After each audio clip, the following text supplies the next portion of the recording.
Good evening, everyone. Welcome to Hackers Hangout episode number 27. Fully equipped with hackers who are hanging out. Um, yeah, we have a lot of people here tonight. Not as much as the last time when we were overflowing and people had to line up. But we have how many of us are here tonight? That's six people. Six, seven. How much? One, two, three, four, five, six. Yeah, seven, including myself. So we have a good bit of company here. I am Lasana Murray, hosting this evening's Hackers Hangout. I'm a business application consultant based in Trinidad and Tobago. We have Stanford Mings, who is just a second. I'm looking at the screens here. Yes, Stanford Mings. Stanford, you want to introduce yourself? Talk about what you do, and pass Sure, on to the next person. sure. Stanford Mings Jr. From Antigua, but living in St. Thomas in my Virgin Islands. I'm a technology consultant. Here, I do development, I do infrastructure, I do a little bit of everything. But yeah,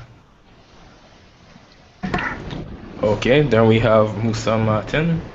Please Hi, good greet. night. Yeah, I'm Musa. I'm from San Fernando in Trinidad. I'm a computer technician who offers managed services to a good bit of clients here in Trinidad. All right, next we have Kurt Belgrave. Whoa! But you're not doing the introduction all of a sudden. Buddy, talk about yourself and I'm going to talk about you for you. You look like you was on a roll there, you know. For the people that don't know me, I'm Kurt Belgrave, hailing from Marabella. Apparently, a lot of people are dying as of late, so you know. Stick to the San Fernando. I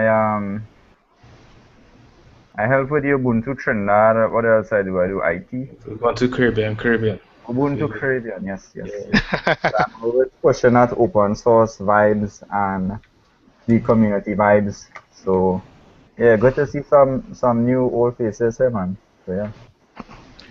All right, next we have Denzel, newcomer. A new challenger has arrived. Yeah, I'm Denzel Doyle. Work at the Caribbean Ideas software developer. Develop mainly applications and mobile applications. Okay, that was brief. And we have Chris Joseph, another new challenger to this game of Street Fighter. Yeah, my name is Chris Joseph. I own a digital agency. I'm a software engineer by day, Batman and Secret by night.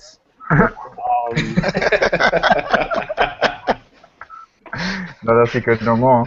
Yeah. Well, you know, a lot of developers know now. So, you know, days and they're just building up the Justice League team of developers in Trinidad and Tobago. So, you know, I don't put myself there as Batman who wants to come and be Superman, Wonder Woman, you know, just hop on. I'm really passionate about like startups and development of like startups and innovating more like in the Caribbean. Starting something soon called Silicon City, which should be a which would be a Rolodex of both video and startups in Trinidad starting. Also on Silicon Caribbean, so we could expand to that as well. Yeah, we'll talk about that. Good, thanks for bringing that up. For sure. And yeah, that's about it. All right, and the last person here with the anonymous avatar, Devon Ramdas. Another new Right, challenger. well, my name is Devon Ramdas, as well you could see, and I own a company in Trinidad and Tobago called DevTech Solutions. I'm from San Fernando, and I own a website and YouTube channel called Tech Smash. I don't know if anyone of you all ever heard about it before. Yeah, actually, know your YouTube channel, Devon. Yeah, so that's what I'm basically doing these days. And but I have a few apps on the Google Play Store, not on iTunes stores yet. What is with technology and San Fernando though? Why? Oh, What you really doing down there? yeah, like I find like all the incubators and all the government like things like us queue up now, boy. Like they ain't leaving no love for us up here. Bonjour. But we have a strongly Trinidad and Tobago bias hangout tonight. Stanford is in the U.S. Virgin Islands. Actually, normally we have a bit of a balance between America, the U.S. Virgin Islands, and well, there was the guy that came from Curacao, East. Haven't seen him back though. Peace. Yeah, East. I think his last name is Suarez or something like that. And Brazil. Suarez, but And yeah, Brazil, of course, Nikolai, who actually has connectivity issues these days. But yeah. So moving right along, folks, and getting into the meat of the matter. So we want to talk about the startup weekend, right? Before with the wonderful experiences out of our heads until well, I guess November. Um, now, Chris, you Starter weekend is actually lower down on the list, huh? I, I'm going to know that. I know that, but the chaos has already started, as I promised you Alright, it would. cool. But no, actually, I wanted to get Kurt to talk about it as well. Before I said he post something in chat about forgetting about it, so just to get out quickly, right? But Chris, you were part of the team that put together Startup Weekend. Yes, no. Yeah, actually wearing the startup weekend jersey here. With the startup. Hey. Yeah, I was part of the team. Had a it was just held. Like you have no idea. You should actually, well, now that you've taken part, you and Kit actually like are obligated to join the organizational team now. Oh boy. Roping. We get the roping there, Oh son. dear. Yeah, so plan the next event we're having in November. So we actually supposed to have two in November, two startup weekends. Bodo. Yeah. The next event, like out of the startup weekend, like organizational team, is what it's like to work at Facebook. We're having a Trinidadian hangout with well, actually no, sorry, she's actually gonna be in the country, and we're doing a hangout to just stream to like to UE and UTT and there, which is supposed to be early July. I'll keep you posted on that. No problem. And can you just tell everyone what Startup Weekend is about? Okay. Startup Weekend is about bringing your business idea like to a validational point over 56 hours basically. It's a lot about, well, okay, let me run through like how it is, how the weekend actually goes. On Friday, you come in, you mingle, and you pitch your idea.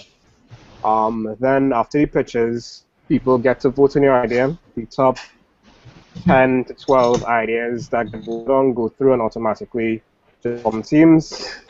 From there, you go out and you just like basically use the lean canvas model. I don't know if you're familiar with that.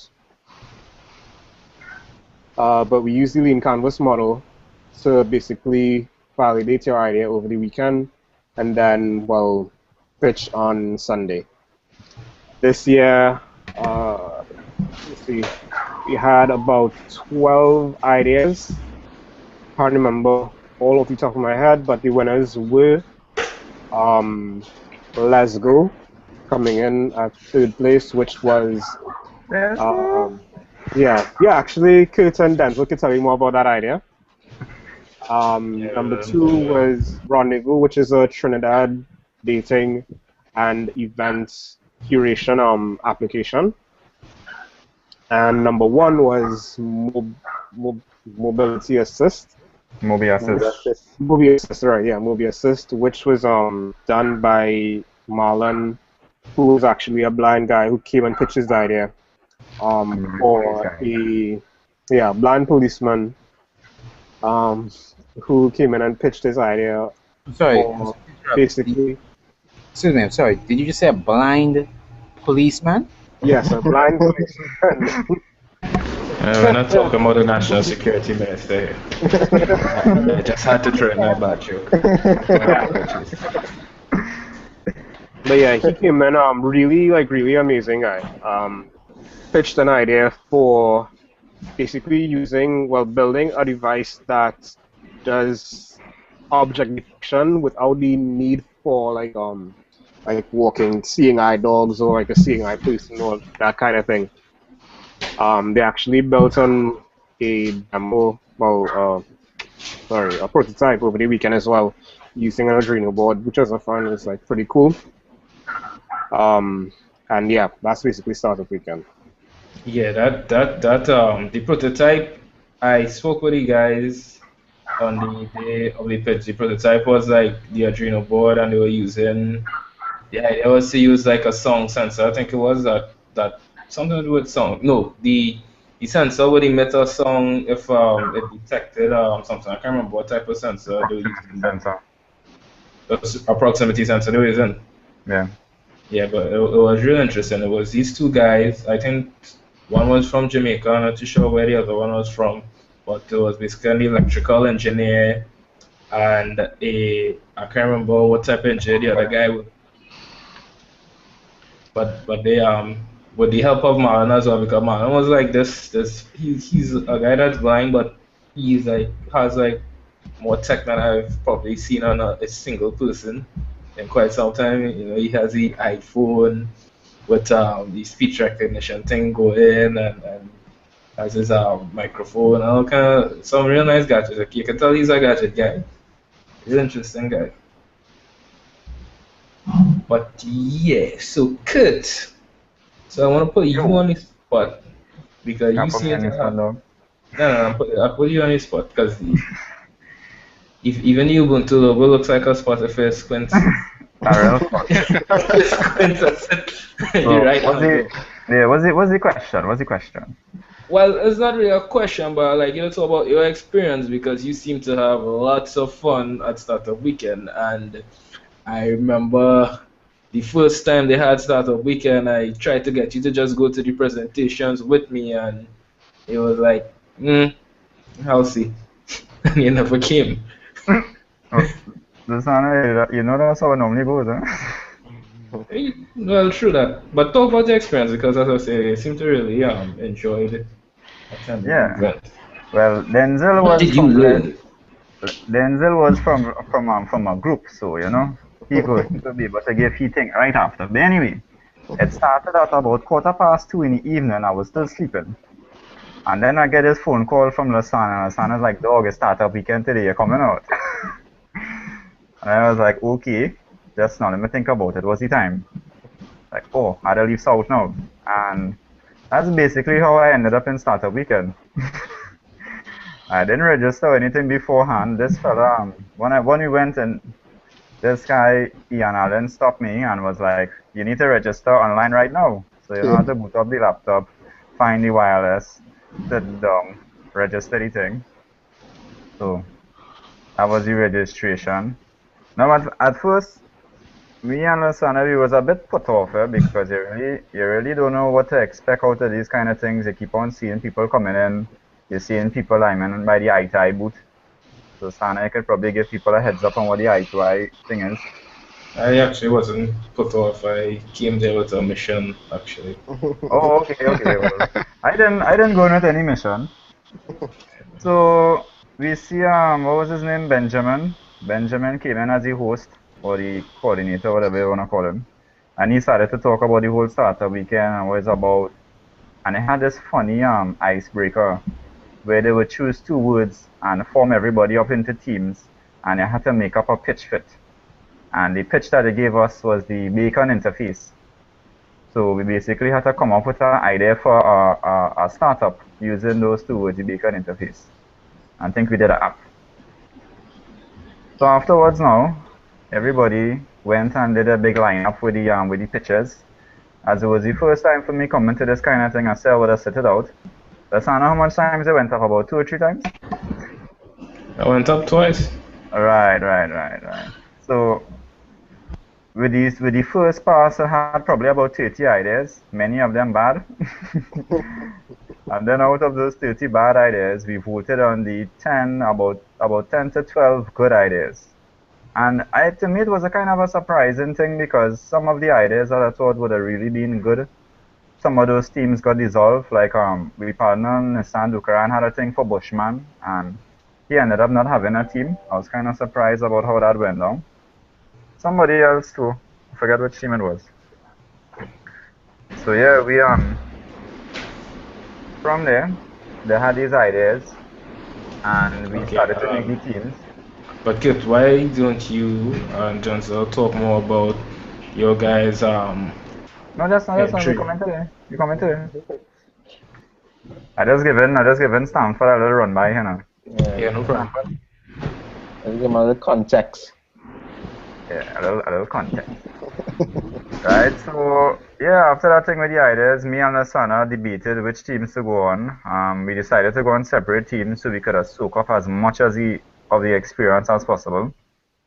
And for a good while, we was linemen by Marlon and them with Mobiuses. And then I was lineman by Rendezvous, but we couldn't seem to make up our mind. And what was his name, right? Jeffrey. Yeah, Jeffrey walks up to me and is like, "Listen, Kurt, you gotta come on my team.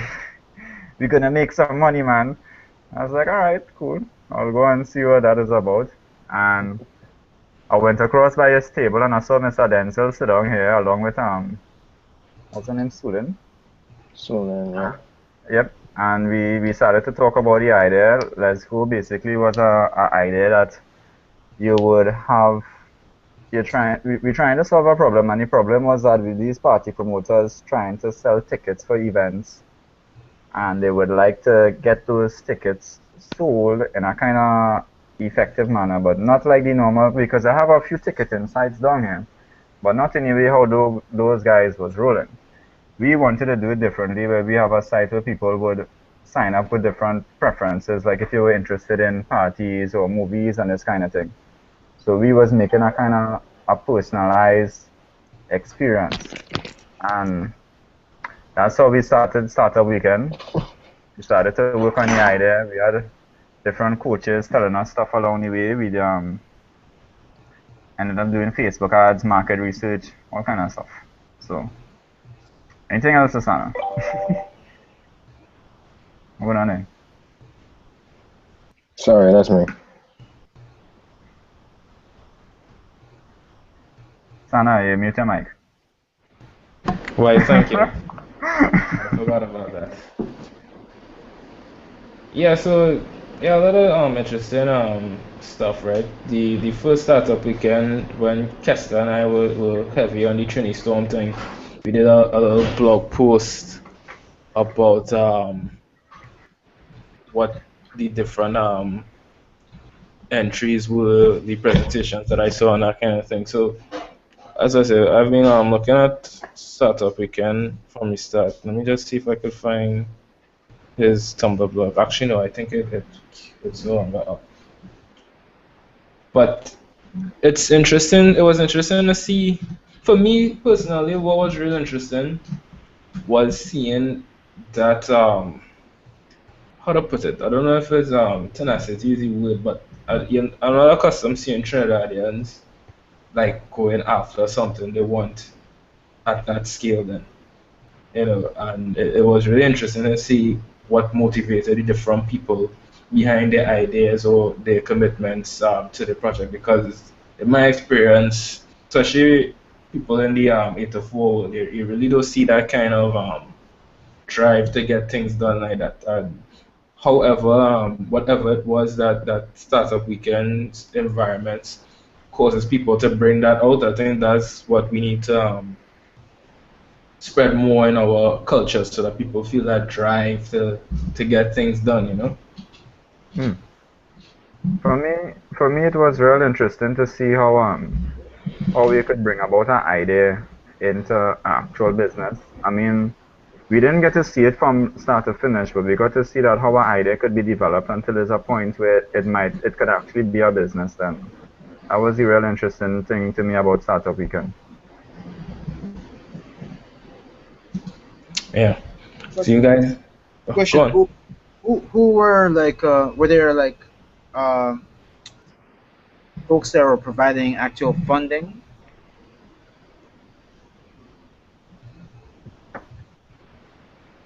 Hello. With the folks who provide Um, funding.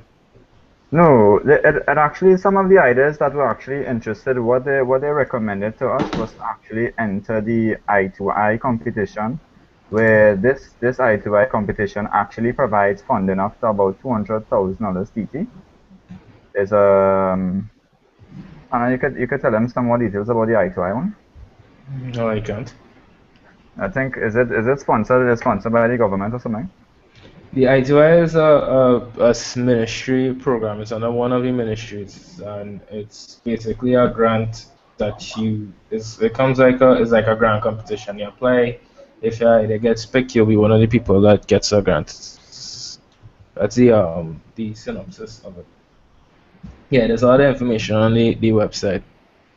But I don't think the I2I is relevant in the context of accessing funding because that's really like a grant system.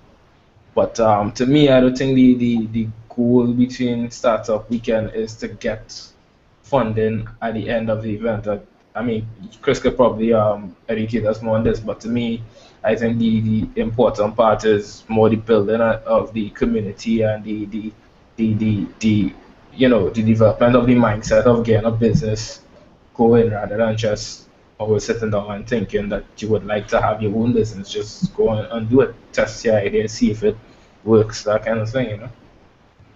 Yes, and as well in terms of like winners like gaining funding, we have told the winners like if you'll need like the content, make the contacts, like the organizers are here, so that you can make those contacts with y'all and the like basically funders, such as like Derek Chen, Derek Lewis, Mailing, um, like just to name a few.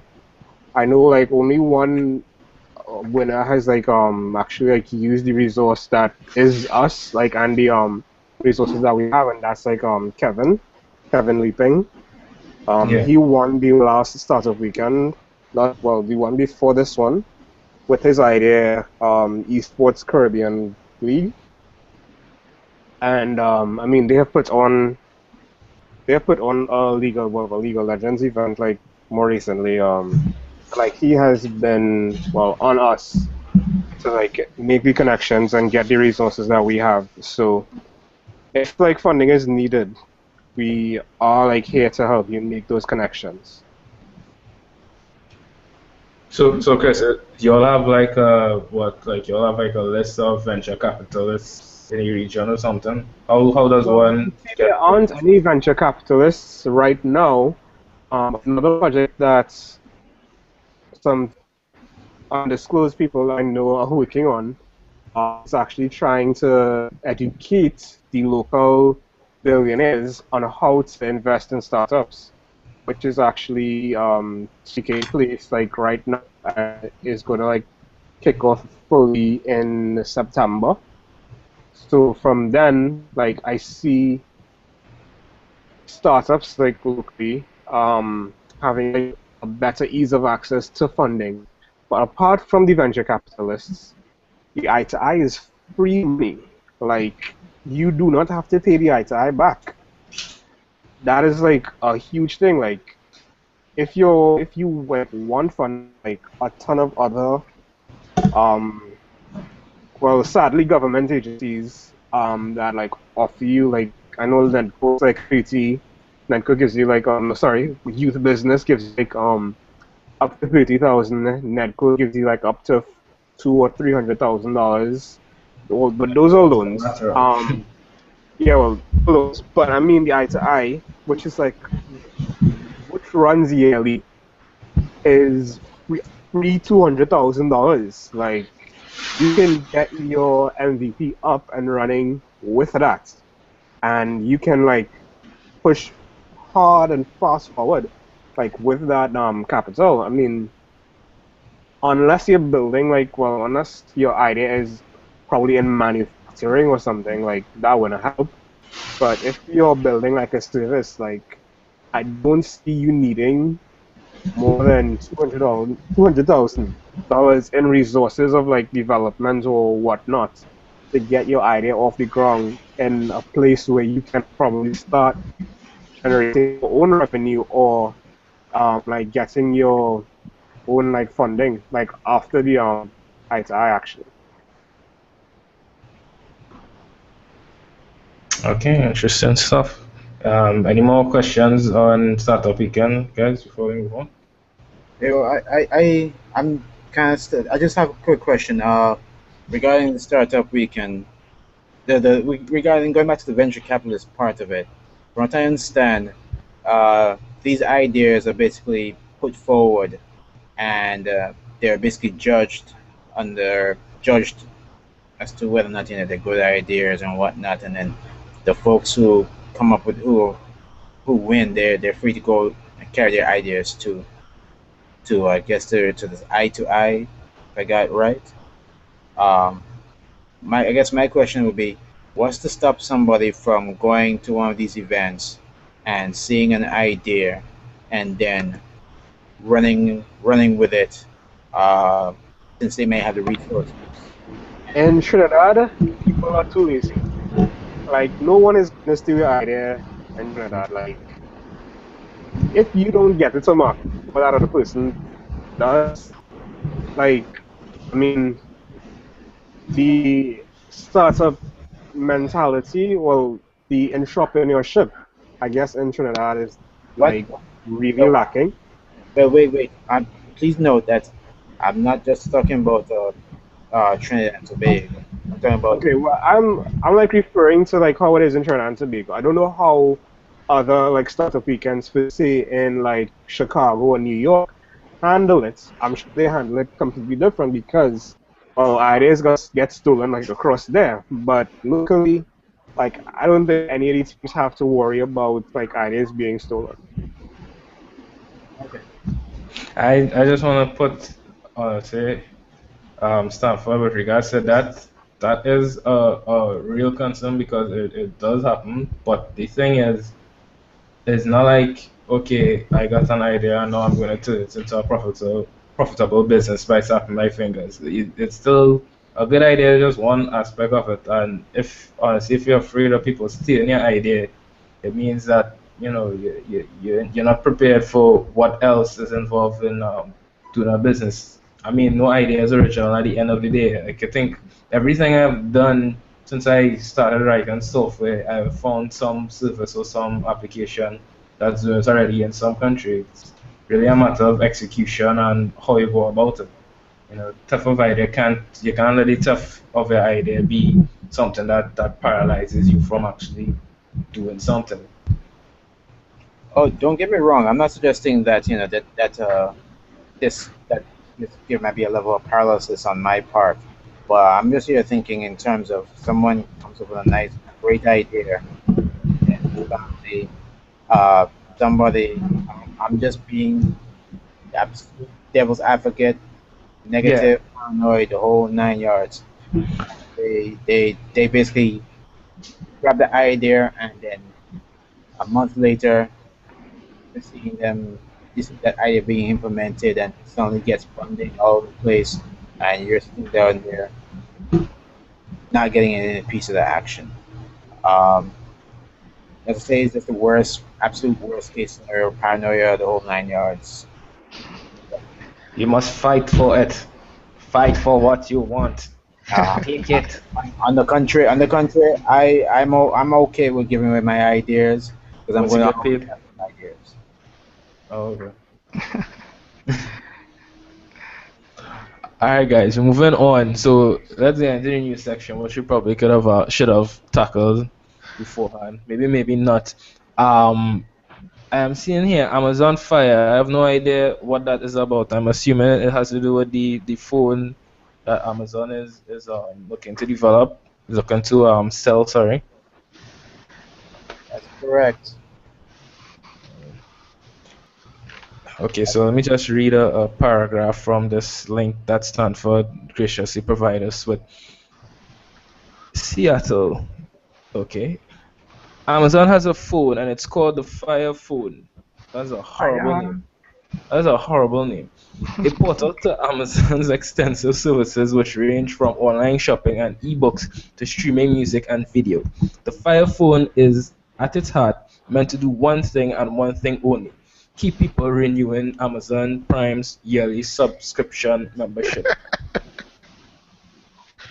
That is a fact. Well, that's what everything Amazon does, as Jeff Bezos said, is about getting you to shop on Amazon more. That's how they make their money. More Yeah, Amazon. like, I have a mad utmost respect for Jeff Bezos as a businessman. Like, he he just doesn't care. Like, he just wants you to like have the option to basically just stick with all of his services and just shop. Like, he just wants your life to be Amazon only. Like, I wouldn't be surprised if Amazon released a search engine. Like, that's probably their next step. They already have. They already have. Yeah. You go to Amazon, you buy something, you search for something, and Actually, it says, here's some suggestions for stuff that you may be interested in. So they already have. actually, you could set Amazon as a default search engine in Firefox, I think. Oh, wow. There we Yeah. go.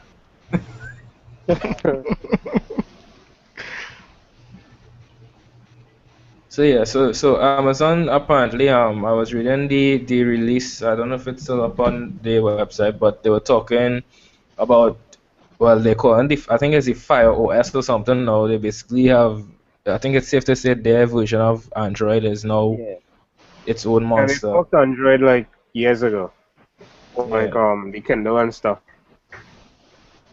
And I was looking at not just this, but I was looking at some other things that they were looking to do. There was an ad I saw on YouTube where it's some device, I don't remember if it was the phone or not, but it was supposed to make it like, yeah, it was like this handheld thing where like I think you take pictures of stuff and it Yeah, that's the automatically, phone, that's the phone. The Firefly feature on the phone where yeah, like you can just take a picture and like buy it on Amazon again, like your personal shopper. yeah, they're trying to destroy the brick and mortar movement, definitely. They want us to buy everything online. Buy even your breakfast through Amazon. That is correct. Okay. So I don't think this is generating much interest, so I'll move on to Fire. yeah, Capleton, more fire. Fire. More fire. Lighter. Excuse me. The Pirate Box. I've not heard of this either. That you share files and communicate anonymously, net in a box. Where have I heard that before? Besides everywhere. And I Online. call them pirates.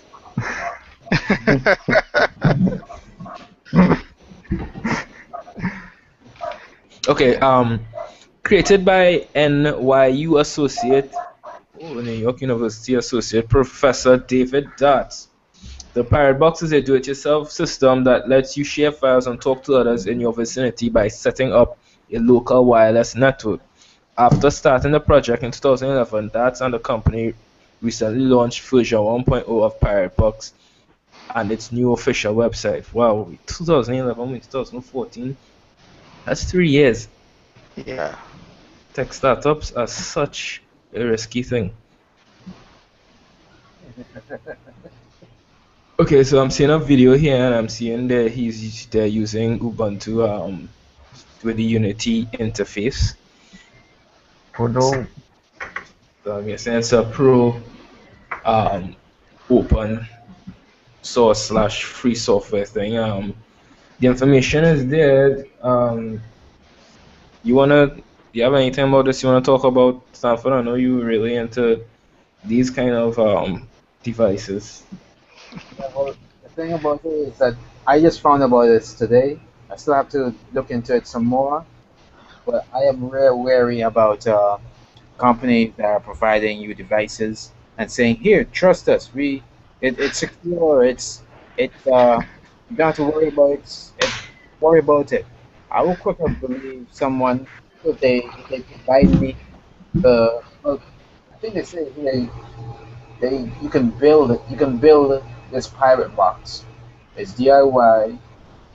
You know, I would rather lean towards something like what they're doing here, where they give you all the bits and pieces of the how to build it, which is a good thing. As I say, I am just looking at it right now.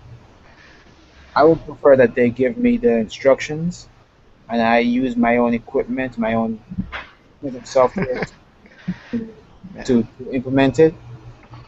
Because if you just give me a box and tell me, "Hey, trust us," I'm We're not going to. pirates. Yeah, Arr. Arr. because what may happen is that you may go and do some research and you realize that one of the guys on the team had done some work at the North agency, and and the next thing you know, the, what's supposed to be secure is actually Okay, somebody can't help themselves there. what's that?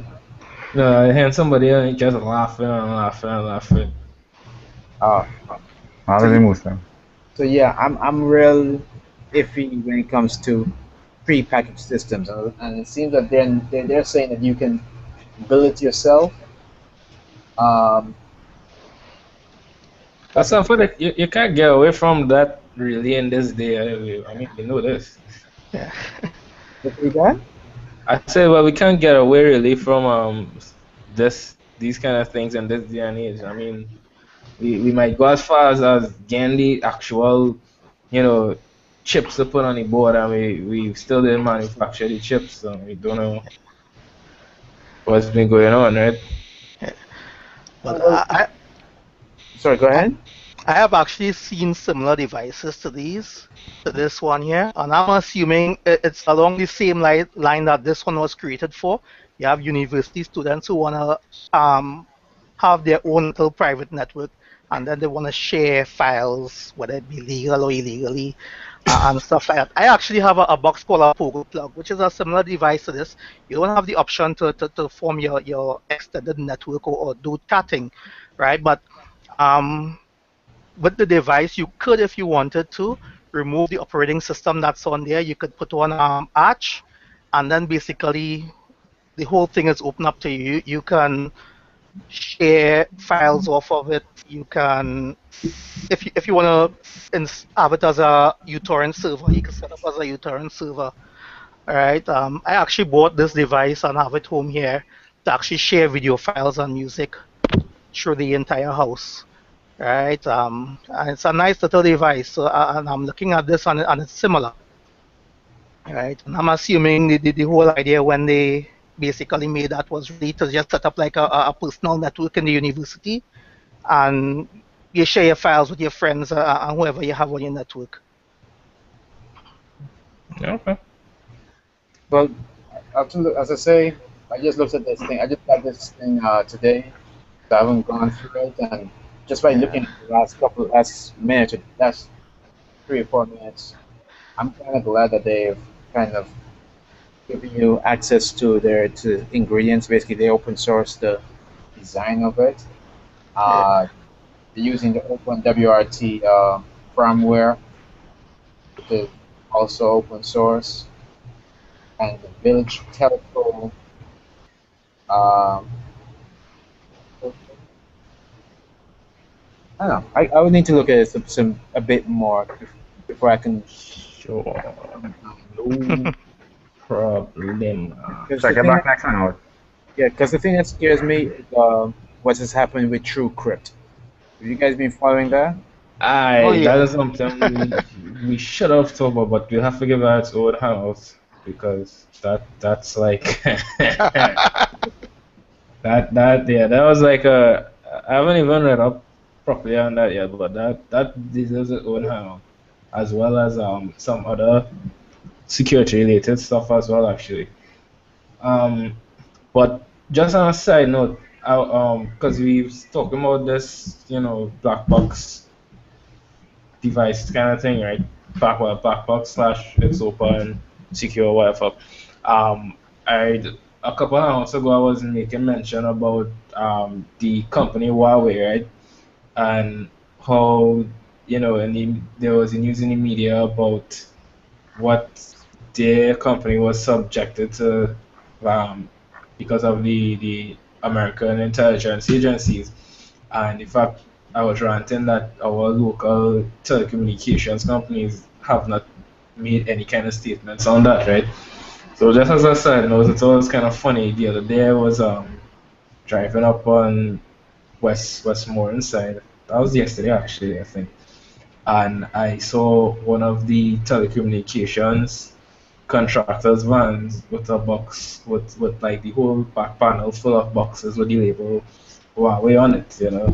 I mean, I know, yeah, we know we use down here we use a lot of their technologies in telecommunications, but I just had to mention that, like, they're on the road installing whatever devices, the logos all over there, but nothing is mentioned about what happened, not even a little bit of damage control. Perhaps, as far as they're concerned, there's no damage done. You know. But moving on, in the interest of getting through this list, we have home fuel cell. There's press release. Don't know what that's about. New battery technology. Microsoft teases new Nokia X Android phone next week. Hacker puts full redundancy code hosting firm out of business. So any of those articles there? Yeah, that one was a scary one, man. Which They've one? the hackers putting the code repository out of business. Wait, when you say hackers, I mean they got hacked, or like some hackers came up with their own solution and put them out of actual business? Some guys cracked into their system, stole the credentials for their Amazon E3, uh, their EC2? Yeah, EC2, EC2. S3 uh, buckets, and held them hostage. And when they tried and were unsuccessful at getting it back, they just wiped them clean. But what about, like, didn't they have like backup or reserve instances or anything like that? Apparently, they wiped them so clean that the business is out of business. They, they after they're going to have to refund all their monies and whatnot. They will not be able to continue as a business. It that sounds to me like this business completely existed in the cloud. Like they Oh, had like yeah. That's exactly what that's the impression I got from the webs from Yeah. yeah, the like they had no on-site And images. a lot of businesses are doing that now. Entire database on the cloud, which is silly. No, it's a good thing, Musa, but the thing is, at the end of the day, especially when is data you want to have archived, you had to have multiple copies of your data. So have some on site that you could physically access. You have some off site you could physically Yeah. access, and you can have your hot data in the cloud and keep your Yeah. your data centers in sync. But again, running completely in the cloud is cheap and it still a lot of headache because you can look at my eyes. I basically try to do between in the cloud and some things home here, and it sends me crazy. So I can imagine at that scale, it's probably a lot easier to just spin up an EC2 instance, use Juju or one of those tools to basically configure everything for you. All you have to do is swipe a credit card, well, enter your credit card details, and business as a service. well, If you use that one, guys. they they they they took him out. Huh. Took- I actually thought Stanford that it was a case of like somebody came up with a creative way of make it of doing code hosting or something. I think I'm taking this hackathon too seriously, but Right. That's why I put it in quotes, uh, just to highlight that the hackers took up this thing here because um, wow. yeah, that's the title is what is what the article said, but I would have preferred if they had said attackers or extortionists or cyber Yeah, criminal. yeah, Um, because that's exactly what they did. yeah, Yeah, because when they put hacker there, I'm thinking like somebody, I'm honestly thinking like this was like some startup using some clever set of hacks to basically create a code host and something. Yeah. yeah, they no, they this company they did everything in Amazon. And the thing is, Amazon can't really be held up. They can't really go to Amazon and say, hey, you guys screwed up because they hosted everything on Amazon. And the attackers, the cyber criminals, they got hold of the various credentials, uh, the the website, and they wiped all the snapshots, all the backups. They wiped it clean.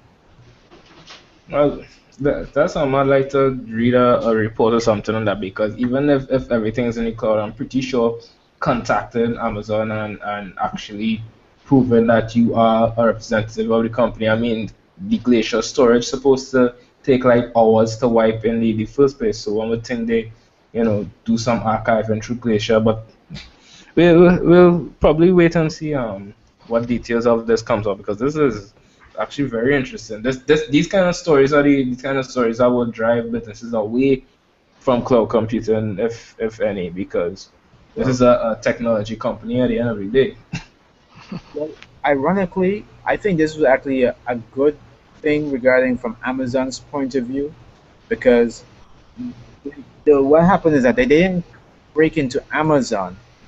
They broke into the company, into the organization of the company, and got hold of the various credentials uh, for for the Amazon resources, and Yeah. and so Amazon could say, hey, we don't know who you guys logged in with the proper credentials. These guys logged in with the proper credentials. They deleted the information, and we don't keep backups of your stuff because if we did, you guys would have jumped down our throat to say, hey, what about our privacy? What about control of our data? We want to be able to control our data. If we delete something, we want to know that it's deleted from your system. So in a way, this puts the responsibility to the user of these services as to what happens if screw up, screw up. Well said. Sure. Okay. Well, I just realized Devon Ravdas is no longer with us. Hey, keep coming, I'm good. Okay.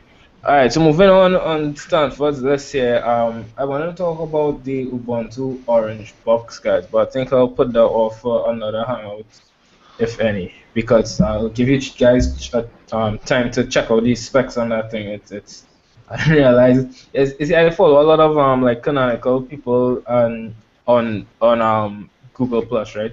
Kind of by accident really, but I kept seeing like pictures of this thing being posted. I really haven't been paying much attention to it, but today I looked at just what that thing is. I mean, it costs like I think it's about 10,000 pound or something like that.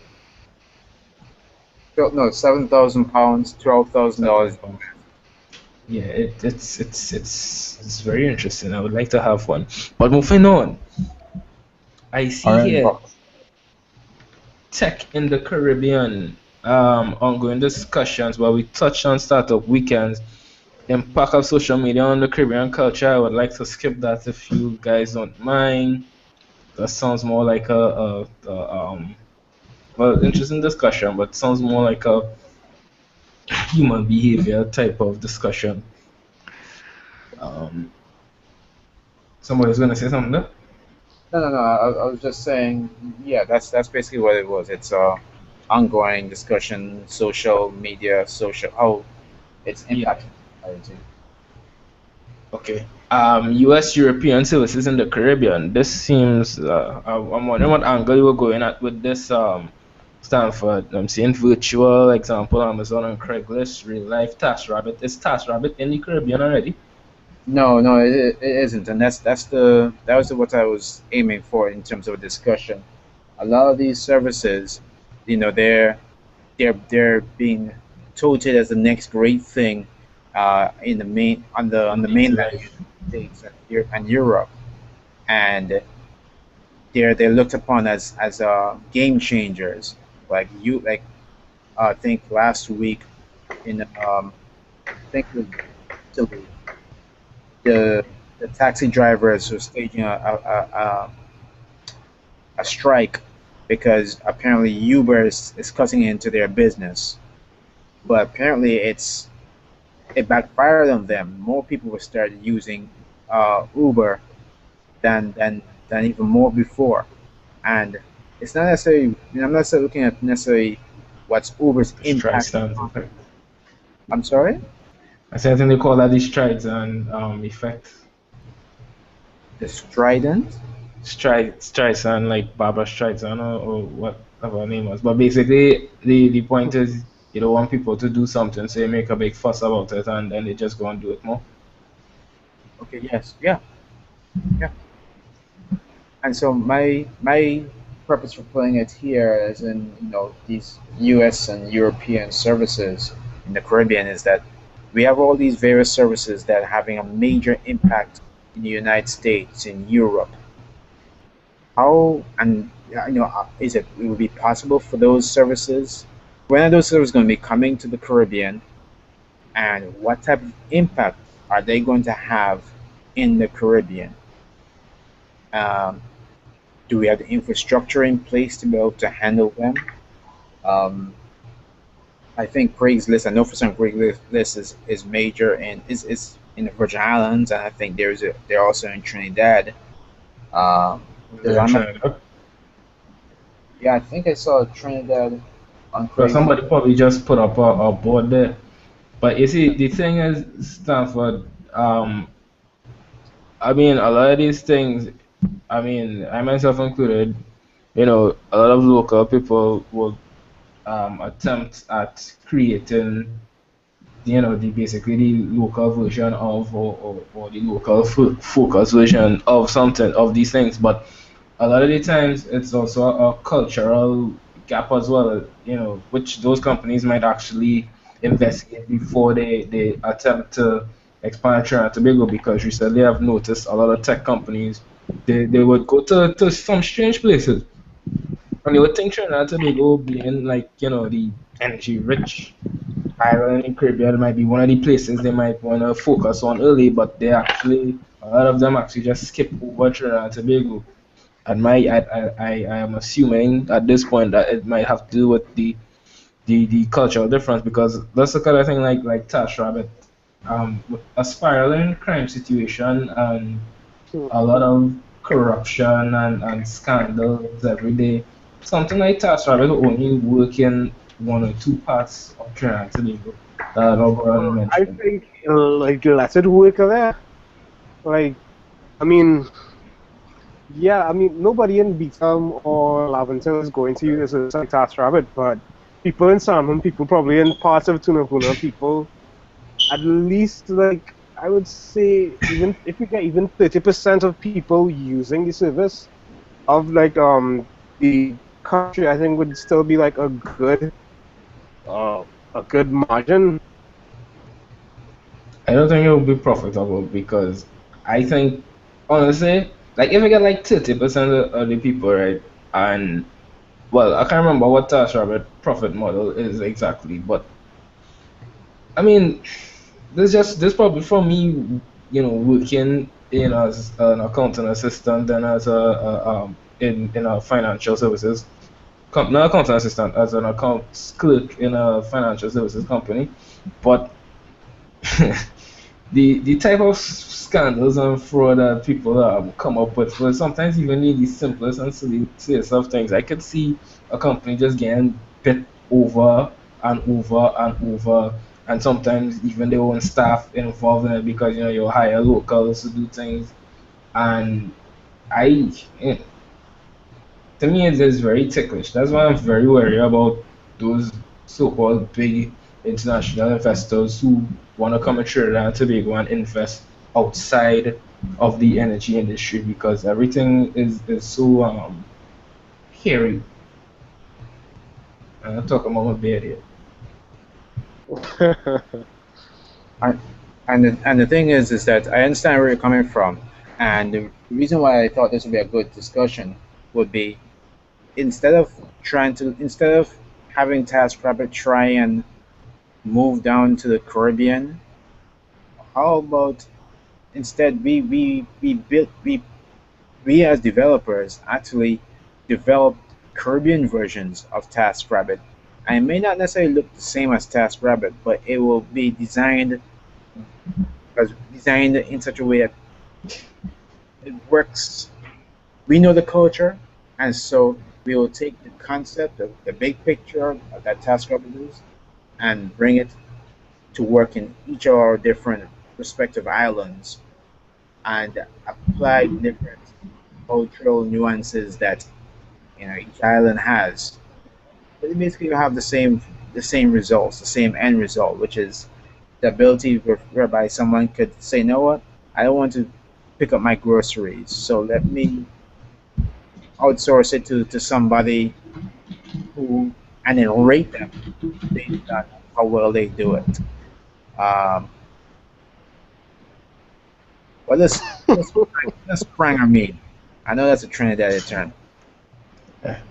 Springer is the derogatory term for a person who's usually homeless and will do any kind of work for a meal or a piece of cocaine or a cigarette or That's something like not true, that. Lasana. Most sprangers live in houses. The spranger is a person who would do anything to get, let's say, $10 or $20. For instance, you could tell a proverbial spranger, "Hey, you there, Mr. Spranger, I want you to clean my whole yard, cut all the trees, cut all the grass, everything for $40." And they will do that. Well, funny enough, I don't know if I might be raising an answer here, but hopefully nobody picks up on this in the future. But apparently, there's guys that their business.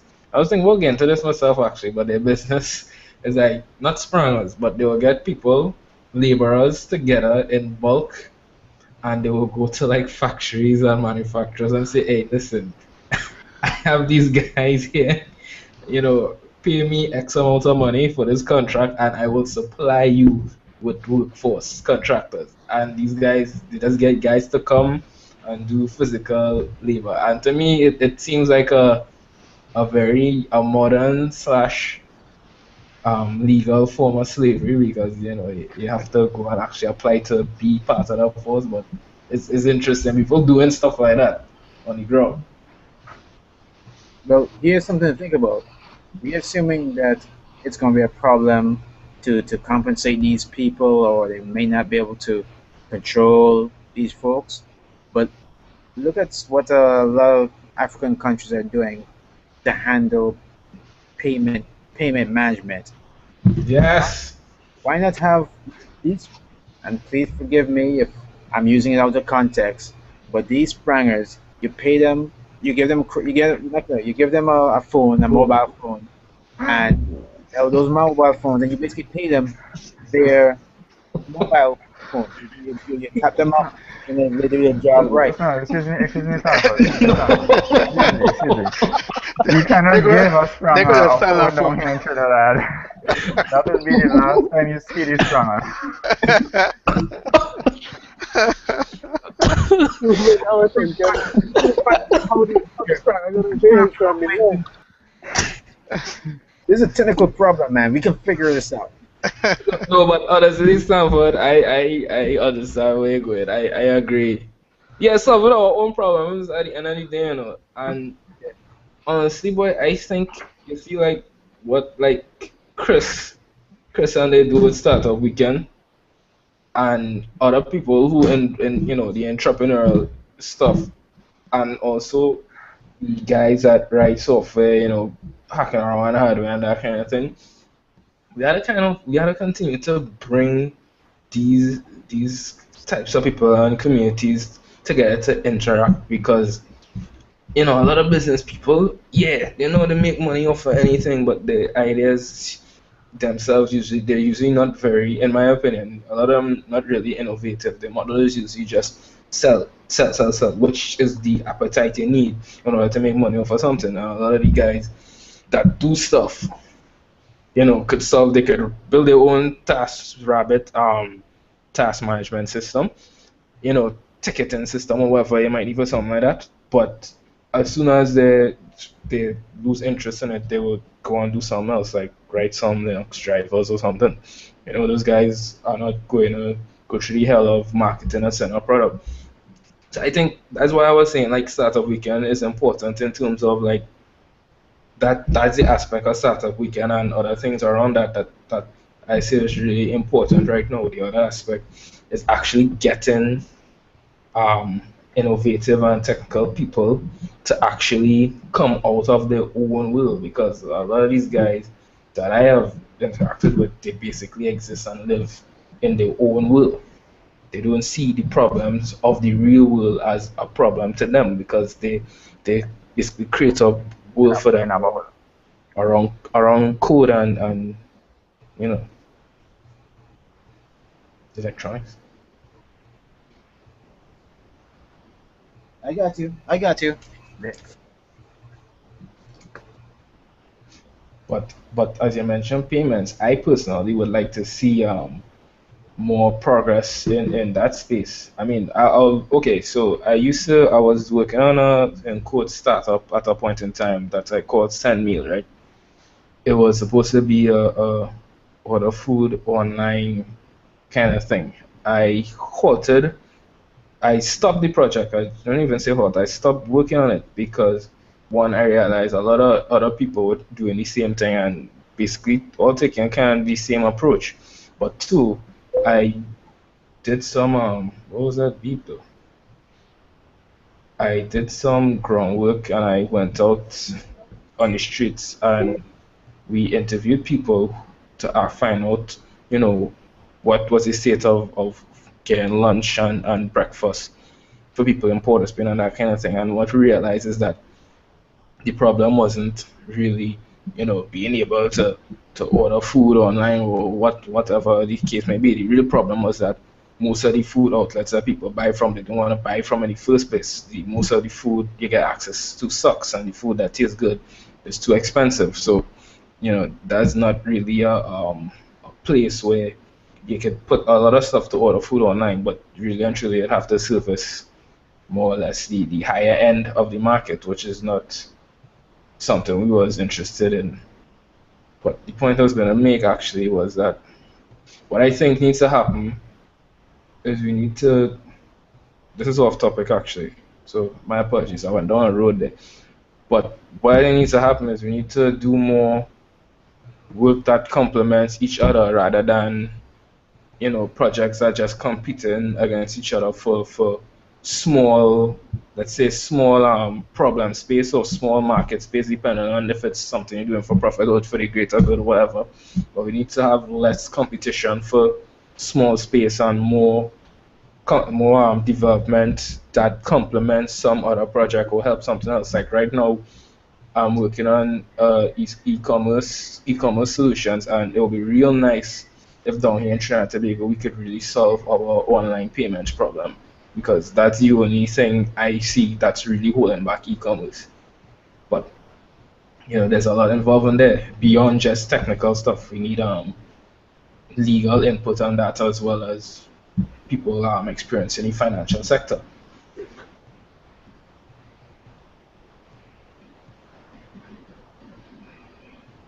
Dot dot dot.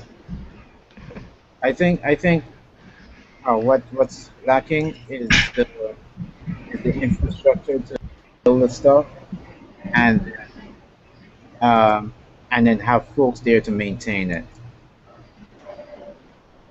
Okay, that's interesting. Because I have a bunch of ideas I would love to implement, but the problem is that once I get them up and going, I get they're functioning. Um, it's you have to have folks there to be able to take it and run with it. For me, I understand you. Yeah. and and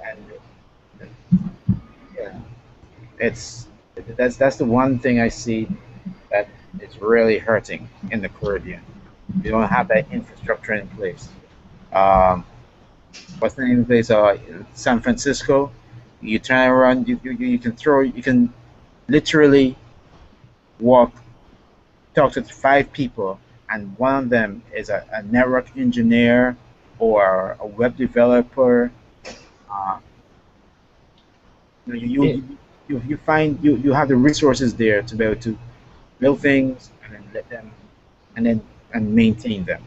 Yeah, but that's economies of scale stuff, right? And then any industry has that. In Trinidad and Tobago, you don't have to walk far to find somebody who has some kind of experience dealing with petroleum or natural gas or oil and that kind of thing. Once you go to the southern half of the country, even Kurt here, and I'm sure probably Musa and whoever else, frequents down south a lot, has worked on some aspect of the energy industry. Not necessarily directly any industry, but being on a plant or some kind of thing like that. It's economies of scale. When a particular industry is doing its thing and booming, and there's a lot of wealth in it, support services pop up around it. So that what you're talking about there will come only if the industry itself is profitable and creating wealth and income for all those involved.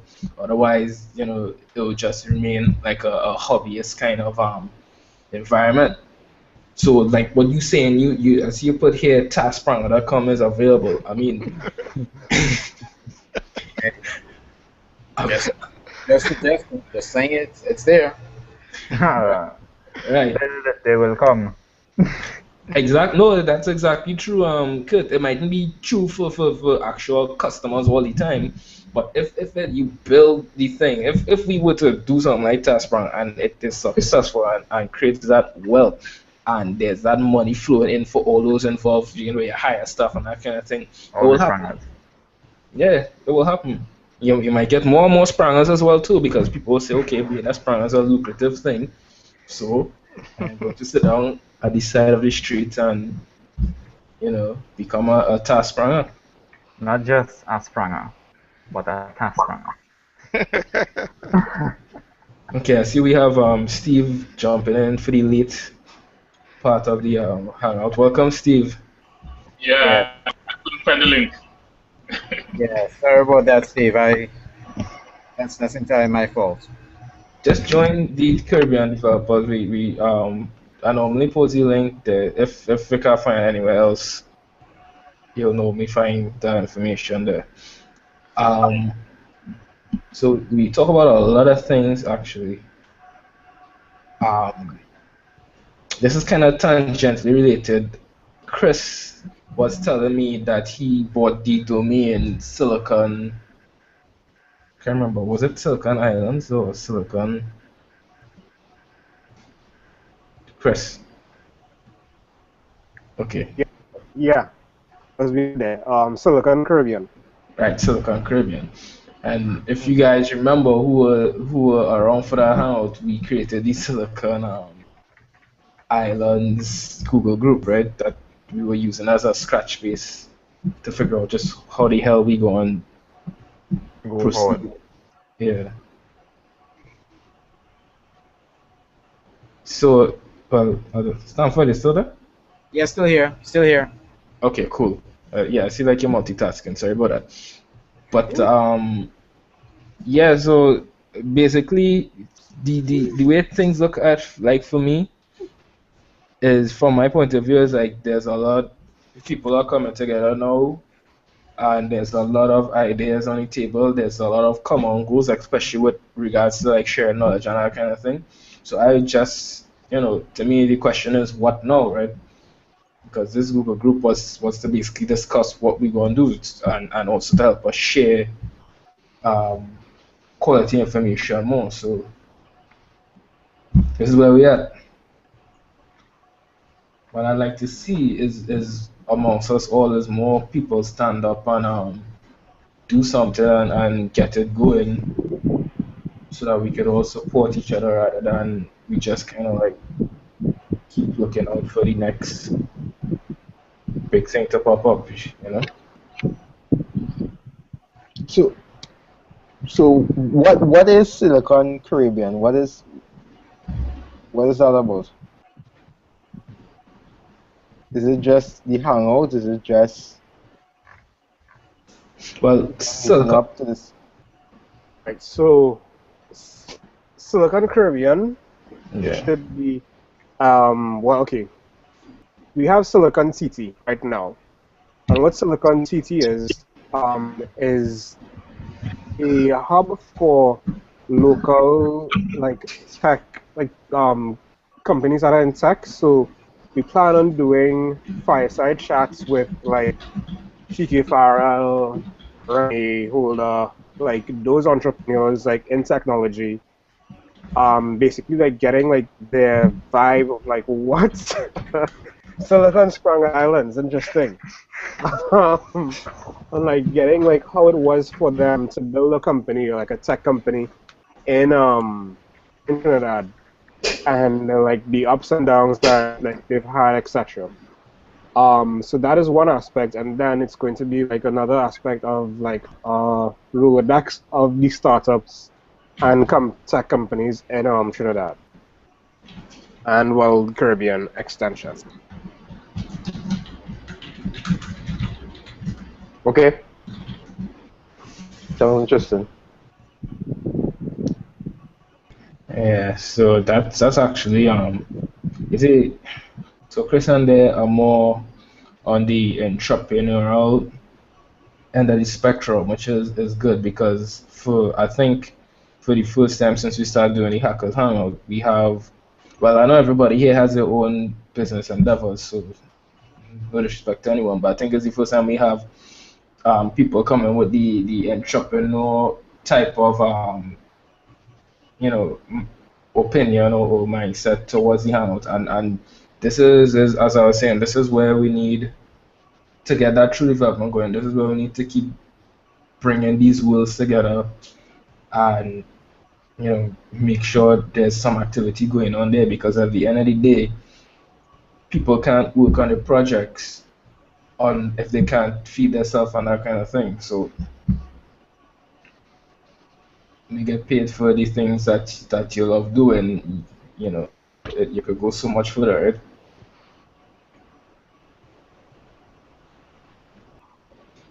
And that being said, Hack for Good, well, I can't say to 2014 because the first one was in 2014 too, but Hack for Good 6, I believe it will be um, September of this year. Look out for it. I am putting together very slowly a team to help me out with it this time, and it will not suck this time. Well, it didn't suck the last time, it just didn't have as much representation as you would like. But we're gonna make it interesting this year. Well, this next one, sorry.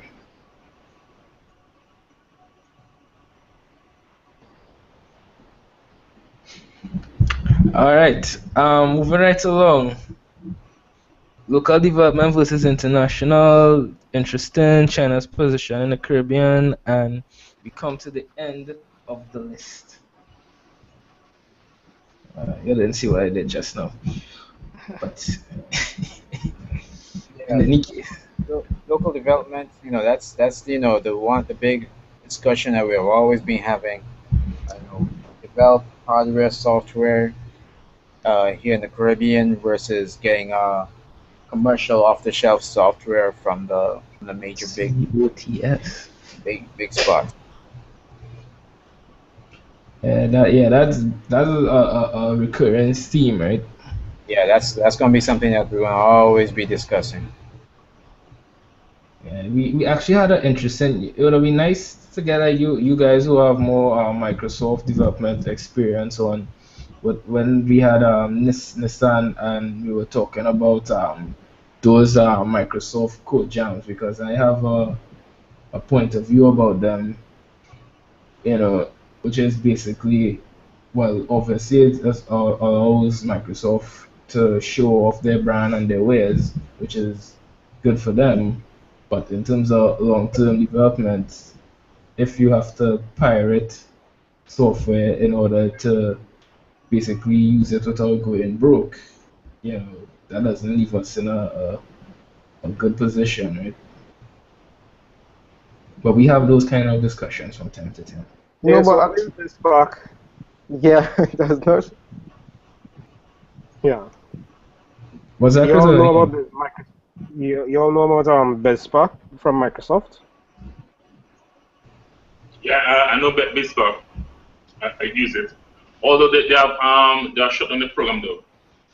They shut it down? Mm, They're in the process of no. shutting it down now, aren't they? They're in the process. Okay. You serious? Yeah, That's well, something. yeah, yeah. You could get free software tools, visual design, and also some of the operating system. But they have kind of closed entry into the program right now, and they're gonna shut it down. Well, Okay. because I think what they're doing now is that they want to encourage cloud computing, and they have a bunch of virtualized resources available for people. I'm not really too much into that. I don't think that's a good reason for shutting it down. But they want to force people to start get used to programming, not on the desktop but on their cloud Oh, platform. yeah. Yeah. But I mean, like, JavaScript. I'm a member of BizSpark, Mm. and like they just actually renewed my subscription, so I don't understand like how it is they're shutting it down. They Yeah, just renewed and they just redid their website actually. yeah, I'm not sure, but like I know well they have Visual Studio Online now, yeah.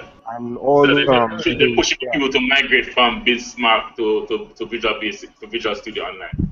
Yeah, but I mean, like, Bespark is much more than just like development tools. Like, I mean, you get Windows, you get Office, I mean, you get access to all their software.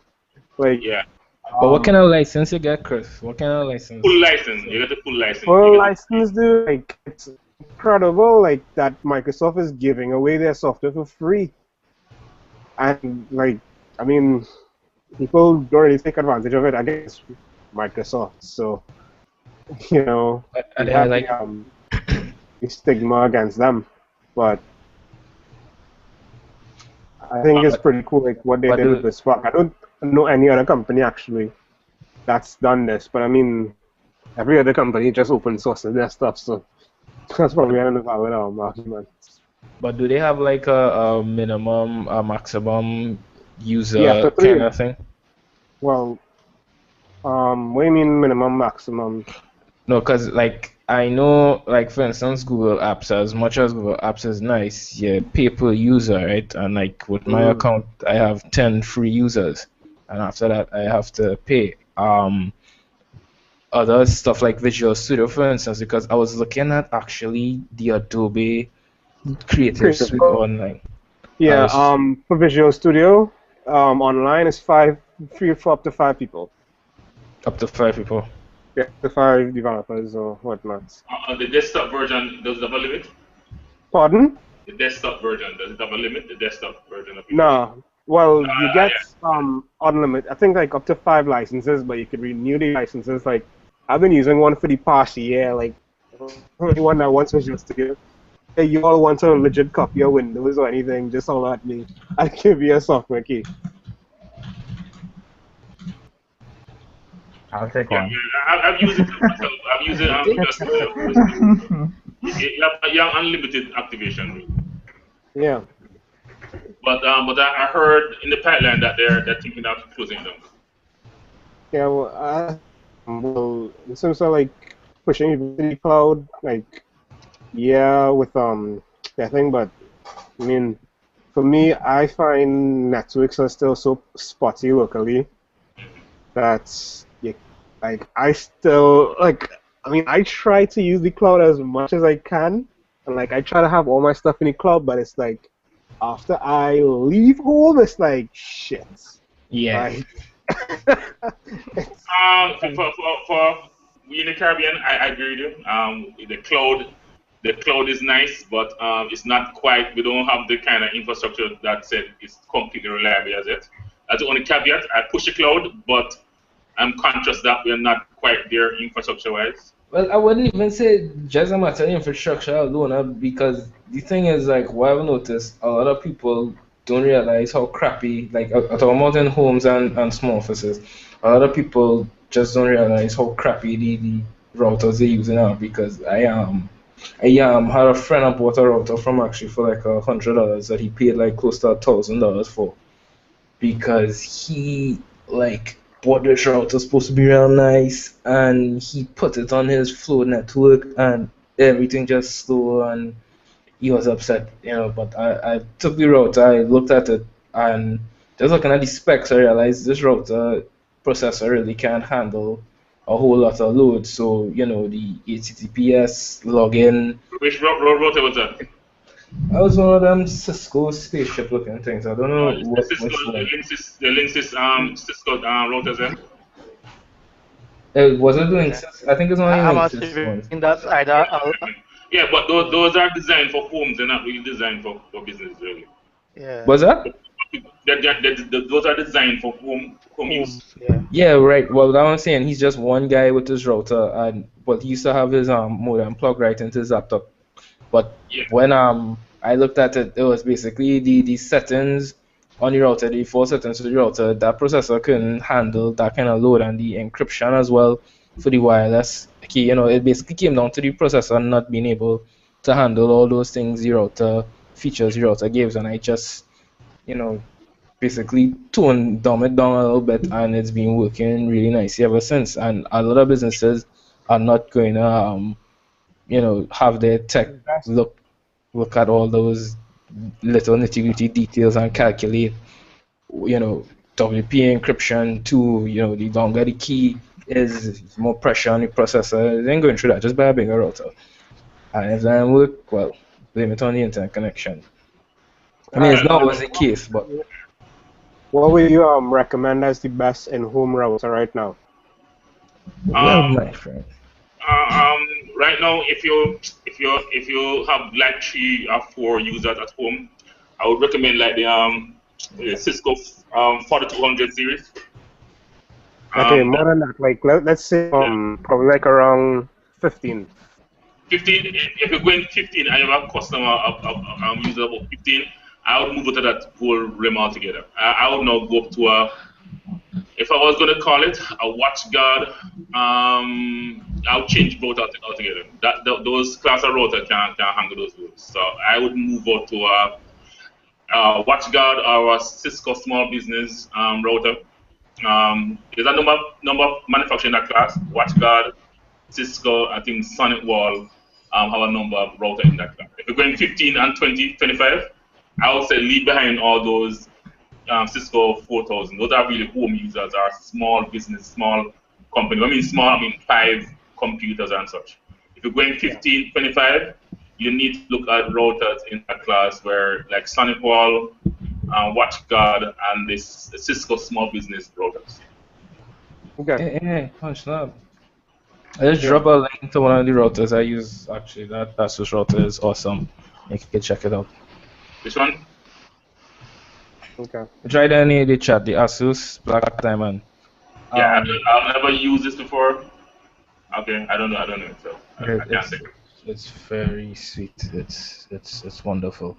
Like you use like the problem. Okay, so the problem I face at home is that like I mean, cause I have the 100 mics right now, and like yeah, dude, no, like I don't play like internet needs to be popping like at all times.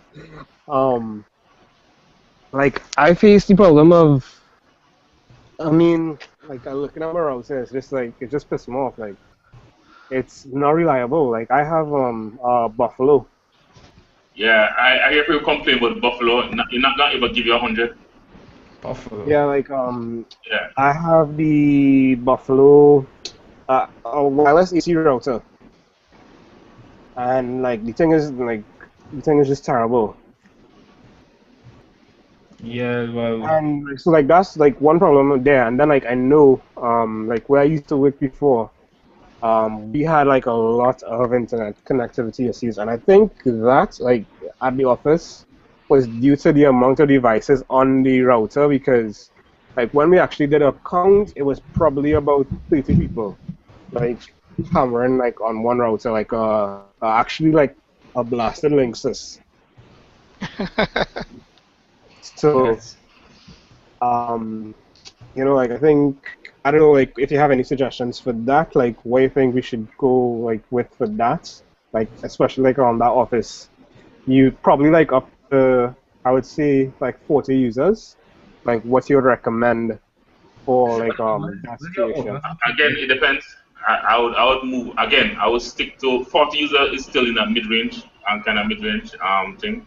So let me post one that I've used before, like 40, 50 users. No, again, it depends on what you're gonna do. If you're doing like web filtering, wireless encryption, that sort of No, thing. no, no, no, no, not all that madness. We just want a reliable internet connection to Google Docs to, Okay. and that's it. Like, I paste in one. I paste in a WatchGuard inside here. I've used this one. I use it in schools, school networks, and I find it was pretty reliable. And those guys pound routers hard. Okay. okay. But Chris, where your office is located? Well, my company doesn't have a office itself. We usually work remote and have meetings out of Union Club and Nicholas Stores. Oh gosh, you start there. What? What's that? Oh boy. I feel sorry for you now, sir. You shall not be left alone. Tiara, You use conferencing for meetings. Pardon? just wait, Steve, you on that bandwagon too? Yeah, I'm on that bandwagon because my company, all the way about office, nobody ever in the Oh office. god, Okay? that and the They have meetings to do conferencing. Chris, Chris, you could just repeat the last sentence you said then? You laughing at me. Oh god, that news. What's the problem, kids? What's the problem? No, just saying to repeat the last sentence. I heard something about Union Club and then Lasana started to laugh. Oh, I was saying we work remotely and we use Union Club for meetings. So wait, you are a member of the Union Club then? Yeah. Alright, I think we need to talk. What exactly is a union club? Oh, and I forgot. Like okay, so like we just Mile High Club. we didn't want to like really get like office space just yet. Although for July, August, we should be bringing on like a couple like interns, and we like looking at like bringing in, well, like actually just renting like a couple desks at some locations for that. But like we just wanted a place in Port of Spain to like use for meetings, so we just took out like a couple of seats in Union Club, and like I usually just work out of there some days as well. It's a very nice establishment. I went in you the know- building. I pay my internet bill there sometimes on the ground floor.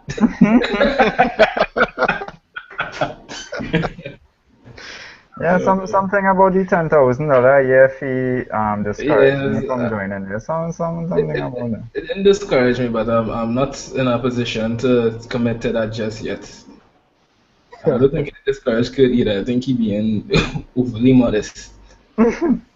No, Yeah. I mean, so like we looked at like what it would cost. I mean, for like I think it was a good investment at the time because we literally okay. So what we did was probably just like go out, like take the client out to like lunch or meet them at their place or whatnot, and we desperately needed like somewhere with the facilities that Union Club has, that like offers that. So we just like went with them.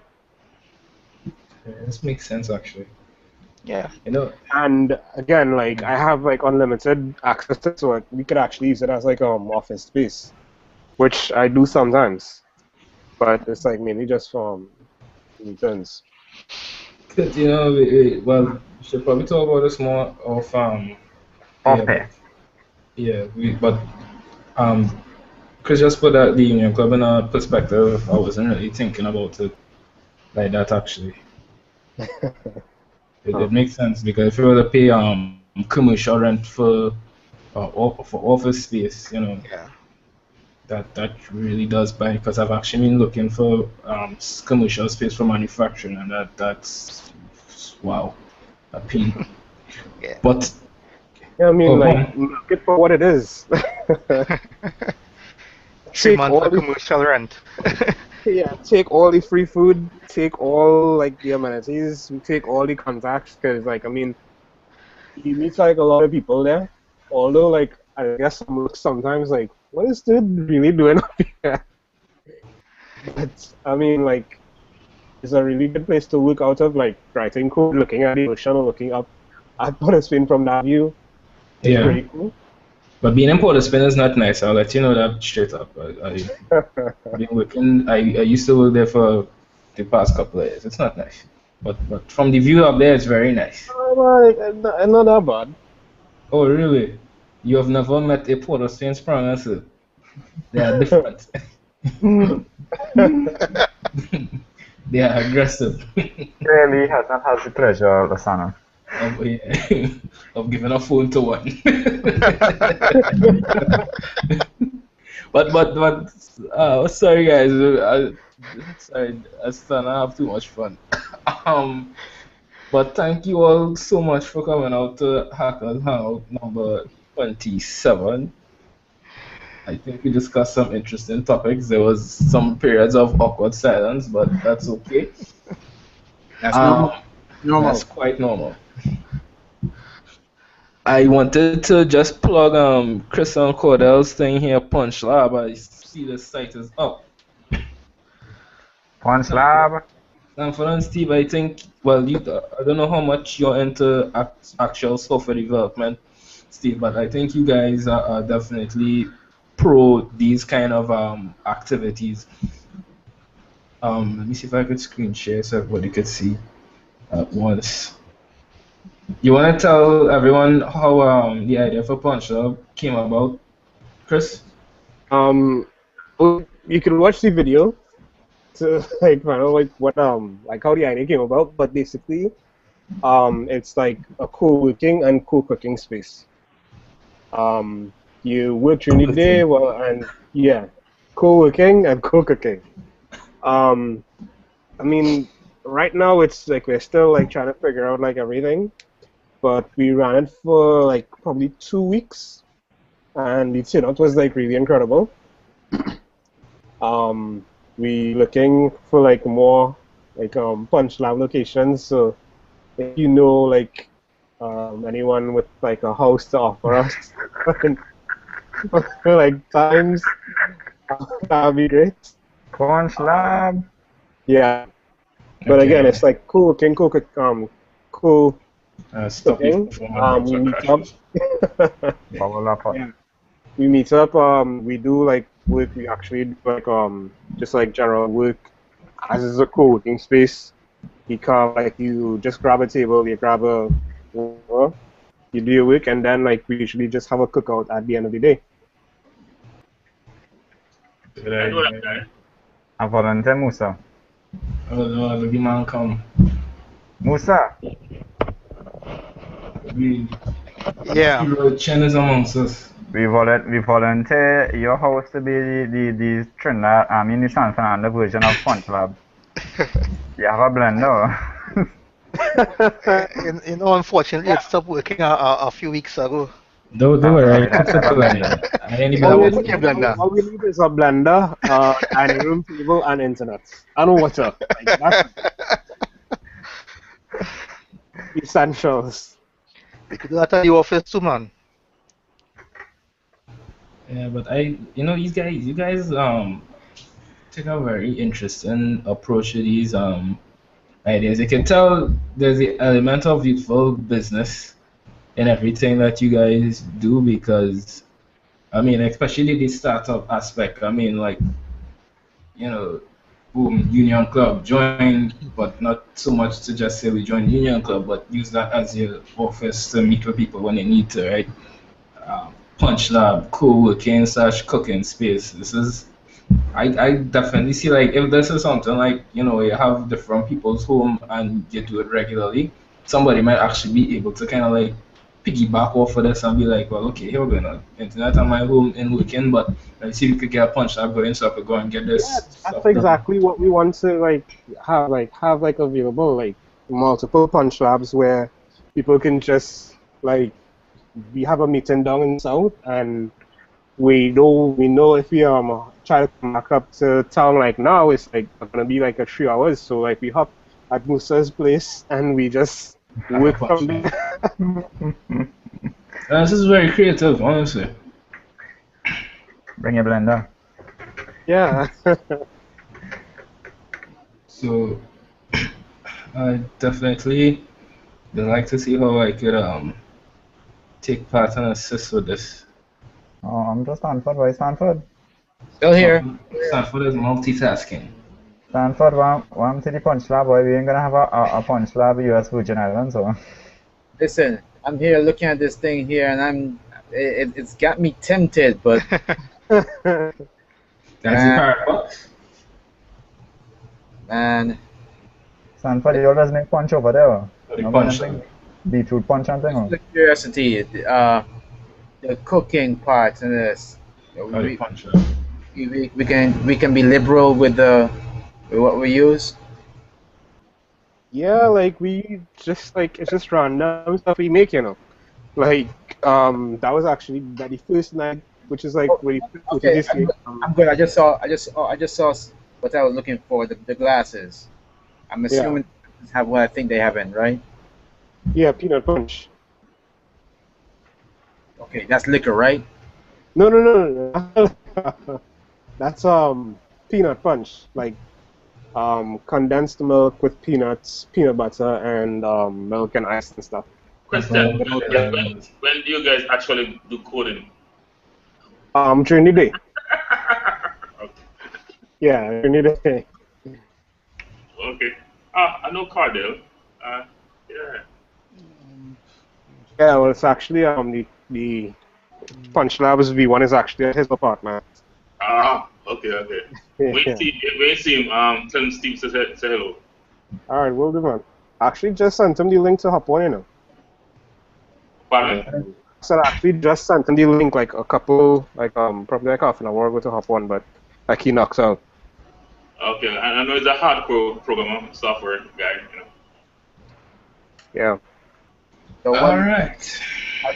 have Punch Lab put out anything as yet? What do you mean? As in code, what Actual project? product. There's a co-working space in Stanford. No, yeah, it's a co-working space. Is where like you come and like you your startup like stuff or just like work like out of it. It's like I don't know if you're familiar with like how co-working offices like work in like the US and stuff, but it's just like you come and like you do your own thing, and then at the end of the day we come together and just like make food or go somewhere. Okay. Yeah, I'm familiar with code spaces. I mean, co-working spaces. With cooking.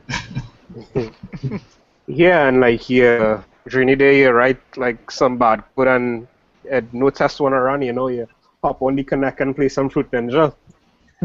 Easier stress. Alright. Alright, guys, it's been a blast. So as I said, Hackers Hangout number 27. You know, this thing originally was supposed to be like half an hour sessions. You know, to date it's never really returned to that half an hour slot. There's just so much content, so much to cover, so many people popping in. We almost had limit actually. Um, so I'd like to thank you all for coming out. That includes you, Denzel, Chris, Kurt, Musa, Roy, You're welcome.